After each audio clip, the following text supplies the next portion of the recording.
Hello দর্শক, আসসালামু আলাইকুম। কী অবস্থা সবার? আশা করি সবাই ভালো। তো আজকে আপনাদের নিয়ে আসলাম রাজাহাঁসের হাটে। আজকে হাটটা ঘুরে দেখাবো এবং তার সাথে আপনারা এই হাঁসের দামগুলো জানতে পারবেন। আর যারা যারা এখন এই চ্যানেলে নতুন সাবস্ক্রাইব করেননি তারা অবশ্যই চ্যানেলটি সাবস্ক্রাইব করে দেন। তো চলুন ভিডিওটা শুরু করা যাক। দর্শক, এই যে দেখতে পাচ্ছেন রাজাহাঁস, এটা হচ্ছে রাজাহাঁসের হাট। এইটা প্রতি সপ্তাহে শনিবার বসে।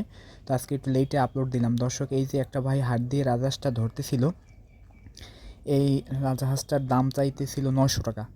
তো আপনাদের এলাকার রাজহাঁসের দামের সাথে এটা তুলনা করতে পারেন দর্শক।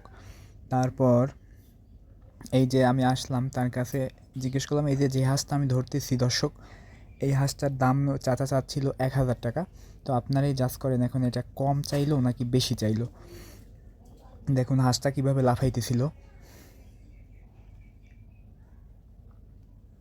দেখুন দর্শক, মানে বার্গেনিং করতেছিলাম, আমি একটা কিনতে চাচ্ছিলাম, বাট দামটা আমার কাছে বেশি লাগছিল।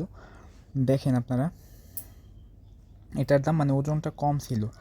তারপরে দর্শক দেখুন, এই যে হাঁসটা ধরতেছি এই হাঁসটার ওজনটা বেশি ছিল এবং দাম চাচ্ছিল 1100 টাকা। দর্শক, এটা আমার পছন্দ হয়েছে, তারপর আমি বার্গেনিং করতেছিলাম, আমার কাছে এটার দাম একটু কমই মনে হয়েছে।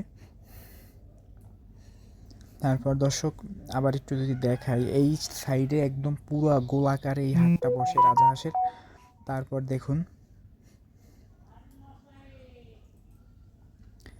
দেখুন দর্শক, এই যে দুইটা হাঁস দেখতে পাচ্ছেন, এই দুইটারও ওজন ভালো ছিল। তো এই দুইটাও আমি একটু ধরে দেখাচ্ছি আপনাদের। এই যে দেখুন দর্শক, এই হাঁসটার দাম চাচ্ছিল 1100 টাকা। দেখুন দর্শক, আপনাদের পছন্দ হয় কি না। এই যে দেখুন, হাঁসটা একদম ওজনটা খারাপ ছিল না, বাট কি আর করার। তারপর এই যে তার পাশে আরেকটা দেখতেছিলাম, এইটাও কত দাম চাচ্ছিল আমি একটু দেখাই আপনাদের। দর্শক, এইটার দাম চাচ্ছিল 1000 টাকা, এটার ওজনটা একটু কম ছিল দর্শক। যারা যারা এখনও সাবস্ক্রাইব করেননি দর্শক, তারা অবশ্যই চ্যানেলটি সাবস্ক্রাইব করে দেন। এছাড়াও আরও সুন্দর সুন্দর ভিডিও এই চ্যানেলে আসতে থাকবে। তো এই চ্যানেলের সাথে থাকার জন্য সবাইকে অনুরোধ রইল। দর্শক, এই যে দেখতে থাকুন, এটা প্রতি শনিবার বসে গলাচিপাতে। সবাই ভালো থাকেন, সুস্থ থাকেন। আসসালামু আলাইকুম।